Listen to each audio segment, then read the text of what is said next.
আসসালামু আলাইকুম প্রিয় শিক্ষার্থীরা। তো তোমরা যারা 24 সালে এইচএসসি পরীক্ষা দিয়েছো তোমাদের জন্য ব্রেকিং নিউজ। তো ব্রেকিং নিউজটা হচ্ছে যে তোমরা যারা 24 সালে এইচএসসি পরীক্ষা দিয়েছো একই সঙ্গে যে বিষয়গুলো তোমাদের অলরেডি পরীক্ষা অনুষ্ঠিত হয়েছে এই বিষয়গুলোর মধ্যে যদি কোনো শিক্ষার্থী ফেল করে তাহলে তার সরাসরি ফেল চলে আসবে। এই বিষয়ে কিন্তু শিক্ষা বোর্ড থেকে জানিয়েছে, একই সঙ্গে এই বিষয়ে কিন্তু নিউজও প্রকাশিত হয়েছে। তো এই ভিডিওর মাধ্যমে আমি তোমাদের নিউজটা দেখাবো। তো তোমরা যারা এখনও এই চ্যানেলটিকে সাবস্ক্রাইব করোনি চ্যানেলটিকে সাবস্ক্রাইব করে রাখো। সামনে তোমাদের অনার্স ভর্তির সকল আপডেট কিন্তু এই চ্যানেলের মাধ্যমে তোমরা জানতে পারবে। অবশ্যই তোমরা চ্যানেলটিকে সাবস্ক্রাইব করে রাখো। তো এখানে তোমাদের এইচএসসি 24 পরীক্ষার্থীদের সর্বপ্রথম যে রুটিনটা প্রকাশিত করা হয়েছিল সেই রুটিনটা তোমরা এখানে দেখতে পাচ্ছ। এখানে দেখো তোমাদের বাংলা প্রথম পত্র, বাংলা দ্বিতীয় পত্র, ইংরেজি প্রথম পত্র এবং ইংরেজি দ্বিতীয় পত্র, তথ্য ও যোগাযোগ প্রযুক্তি এবং পদার্থবিজ্ঞান, হিসাব বিজ্ঞান, যুক্তিবিদ্যা, পদার্থবিজ্ঞান দ্বিতীয় পত্র, হিসাব বিজ্ঞান দ্বিতীয় পত্র, যুক্তিবিদ্যা দ্বিতীয় পত্র, একই সঙ্গে ভূগোল প্রথম পত্র।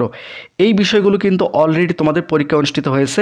তো এই সাবজেক্টগুলোর মধ্যে যদি কোনো শিক্ষার্থী ফেল করে, সাপোজ এখানে তোমাদের বোঝানোর ক্ষেত্রে বলি, কেউ যদি ইংরেজিতে ফেল করে তাহলে সে কিন্তু সরাসরি এইচএসসি 24 পরীক্ষায় ফেল।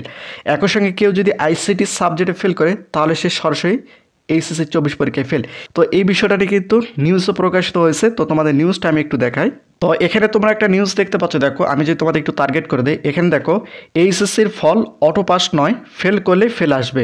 অর্থাৎ বিষয়টা হচ্ছে যে অলরেডি তোমাদের যে বিষয়গুলো পরীক্ষা হয়েছে এই বিষয়গুলোতে তোমাদের কিন্তু কোনো শিক্ষার্থী ফেল করলে তার সরাসরি ফেল চলে আসবে। একই সঙ্গে দেখো এখানে যে বিষয়গুলো উল্লেখ করছে আমি তোমাদের পরিষ্কার করে দিচ্ছি। আর আপডেট হচ্ছে 26 আগস্ট, অর্থাৎ আজকে তারা ইউনিভার্সিটি কভার করছে। তো এখানে যদি তোমাদের একটু পরিষ্কার করে দেয়, এখানে তোমরা দেখতে পাচ্ছ। দেখো আমি যদি তোমাদের একটু টার্গেট করে দিই, চলতি বছরের এইচএসসি ও সমান পরীক্ষার ফলাফল অটোপাসের ভিত্তিতে প্রকাশ করা হবে না। অর্থাৎ তোমাদের কিন্তু অটোপাস দেওয়া হচ্ছে না, তোমাদের কিন্তু সাবজেক্ট ম্যাপিং করে এইচএসসি 24 পরীক্ষার ফলাফলটা প্রকাশ করা হবে। অনুষ্ঠিত পরীক্ষাগুলো প্রাপ্ত নম্বর এবং যে পরীক্ষাগুলো বাতিল হয়েছে সেগুলোর ক্ষেত্রে জেএসসি ও এসএসসি পরীক্ষার ভিত্তিতে বা প্রাপ্ত নম্বরের ভিত্তিতে সাবজেক্ট ম্যাপিং করে সার্বিক ফল প্রকাশের প্রস্তুতি নিচ্ছে শিক্ষা প্রশাসন। তাই অনুষ্ঠিত পরীক্ষায় কোনো শিক্ষার্থী ফেল করলে ওই শিক্ষার্থীর সার্বিক ফলাফলের ফেলই দেখাবে বলে জানিয়েছে শিক্ষা প্রশাসন। তো বিষয়টা হচ্ছে যে আমি তোমাদের প্রথম যে বিষয়টা দেখালাম যে তোমাদের যে বিষয়গুলো পরীক্ষা অনুষ্ঠিত হয়েছে বাংলা, ইংরেজি, একই সঙ্গে আইসিটি, পদার্থবিজ্ঞান, হিসাব বিজ্ঞান, যুক্তিবিদ্যা, ভূগোল প্রথম পত্র, এই সাবজেক্টগুলোর মধ্যে যদি কোনো শিক্ষার্থী ফেল করে তাহলে তার সরাসরি কিন্তু ফেল চলে আসবে। অর্থাৎ তার মোট 24 সালে সে কিন্তু ফেল করবে। এখানে কিন্তু এই বিষয়টা তারা উল্লেখ করছে। তো বিষয়টা হচ্ছে যে তোমাদের যে বিষয়গুলো অলরেডি পরীক্ষা হয়ে গিয়েছে এই বিষয়গুলো তোমাদের পরীক্ষা কেমন হয়েছে অবশ্যই তোমরা সেটা নিশ্চয়ই কমেন্ট করে জানাও। কারণ সেই বিষয়গুলোর মধ্যে কোনো শিক্ষার্থী ফেল করলে তার সরাসরি ফেল চলে আসবে, অর্থাৎ সরাসরি এফ রেজাল্ট চলে আসবে।